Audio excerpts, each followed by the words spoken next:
So I just finished asking all of my friends if they wanted to go get ice cream with me, and everyone's busy. So what did I do? I thought, you know what, let's cook. We are just gonna have a good old D&M conversation. For those who are too young to know what a D&M is, me, probably shouldn't be on this channel, to be honest. Today I'm gonna be making the infamous crispy rice chicken salad. It is so good. It's even better than next day. Start with my rice, lining a baking sheet.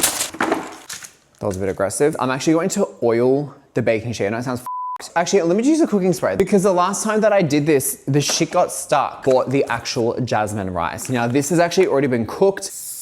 This makes a lot of food. So I actually didn't follow the recipe to a T last time. I kind of just like winged it like I do with everything else in my life. So I'm just gonna flatten out this rice to one thin, hopefully, layer. It's one thick ass layer, but you know what that's gonna have to do. Adding soy sauce, just a little light drizzleation. It doesn't need to be too over the top, like calm down. We're also gonna pop a little bit of sesame oil. Now be careful with this shit. Yep, sure, that'll do. Then homemade chili oil, bitch. Okay, this has been sitting for like years, so you know that this is gonna be hot. A little bit of that. Get some chili flakes in there too. F it, why not? That's it for the rice. Popping this into the oven, 200 degrees, I don't know, for like half an hour, I guess, until it goes brown, basically. Knowing how old this oven is, who knows if we're ever gonna get there. All right, let me go get my laptop. I'm exhausted already. In the air fryer, I'm chucking in chicken tenders. Just too lazy to make them myself, so, oh no, that's a lot. 15 on 200? I don't know.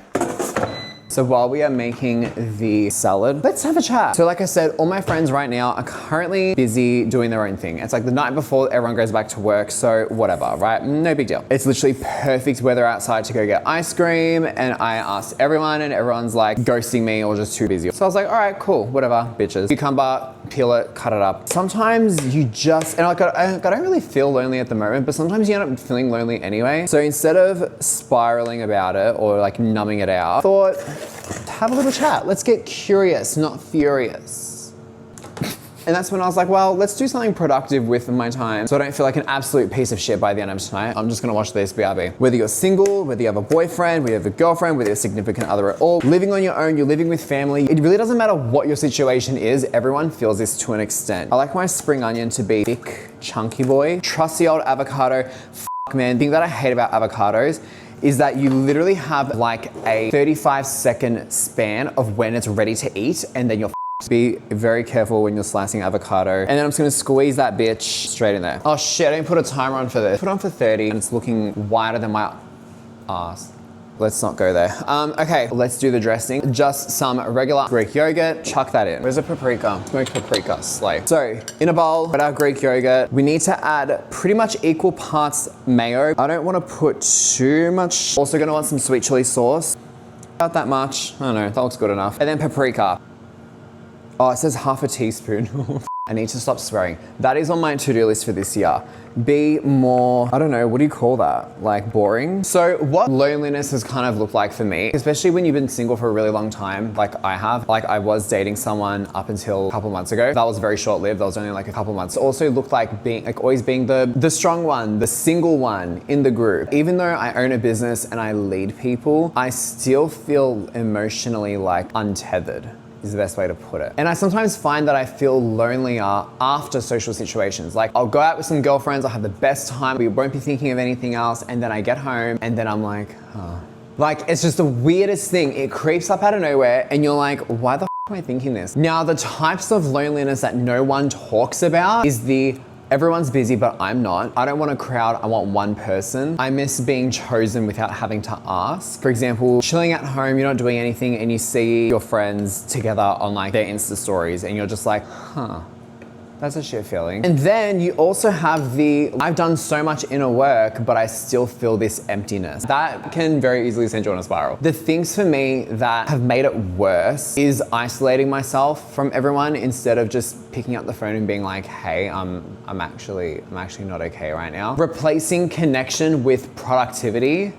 That's like the story of my life. We have the obvious ones, scrolling and comparing. Oh, she's ready. Oh, sweet, these are like ready. This is so skiffets, I can't even deal it. Anyway, then you have the obvious one, which is like, you know, jumping on social media and seeing that everyone's having a better time than you and just comparing yourself. I wanna dip this in our sauce.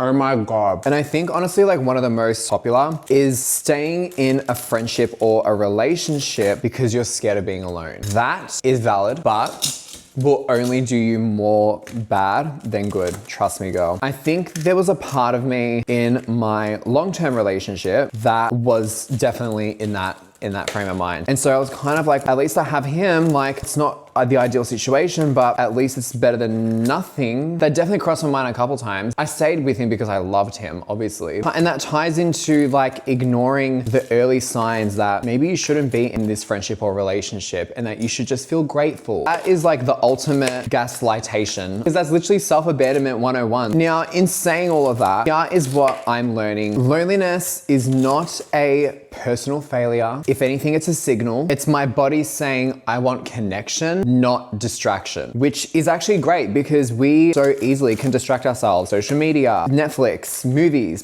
video games, corn. Sorry, I have to say corn. Otherwise we'll get, actually no, I already am demonetized. Don't worry about it. Easier to distract ourselves than it is to actually just accept. If you don't have a snack to eat while you're cooking food, are you actually cooking? Wow. If you want to know the way to my heart, mint chocolate. Me up. Unfortunately as well, you can't self-improve your way out of being lonely. Like, you need people around you. Two things as humans that we need, if you go back to like caveman brain situation: food and shelter and social inclusion. Coping strategies that have actually helped. Name it out loud, firstly. Literally say out loud, I feel lonely right now. You can't change what you don't acknowledge. Like, monsters only live under the bed as long as you don't shine the torch. So shine the torch on it. It is what it is, right? The second thing is changing your environment, not necessarily having to move houses, but just going for a walk, changing your scenery, going a different route, changing your surroundings, changing the environment changes this. It really does. For me, creating instead of consuming, which I'm creating and consuming having a low stakes connection with someone that you can just call out, I think it really does make a huge difference. I saw this guy, I don't know, he was doing like a TED talk or some shit, and he was saying that it only takes 8 minutes for someone to not feel so alone. As long as you can jump on the phone with someone, if you've got like a emergency contact in your phone that you can be like,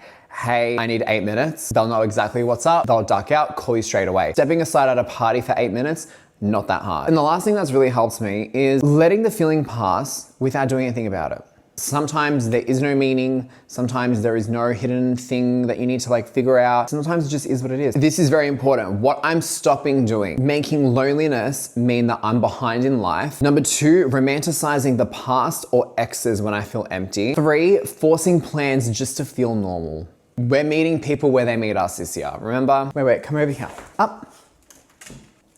It's his birthday today. And also, there are reframes. It can mean that I'm shedding old versions of connections, and it means that I'm creating space, even if that feels uncomfortable as If you're watching this and you feel lonely, you're not broken. You are just human in a world that's busy, distracted, and very disconnected. And tonight, even if everyone is busy, like everyone is in my life, I'm literally here feeling the exact same way. So it looks something like this. Pop that straight in there. It definitely didn't get as crispy as what I was expecting, but whatever. Throw in the chicken for this. Looks like a lot, because it kind of is. I feel like I need like a scoop. I want to get like a little bit of everything. I want like chicken, some cucumber, a little spring onion. First bite, bestie.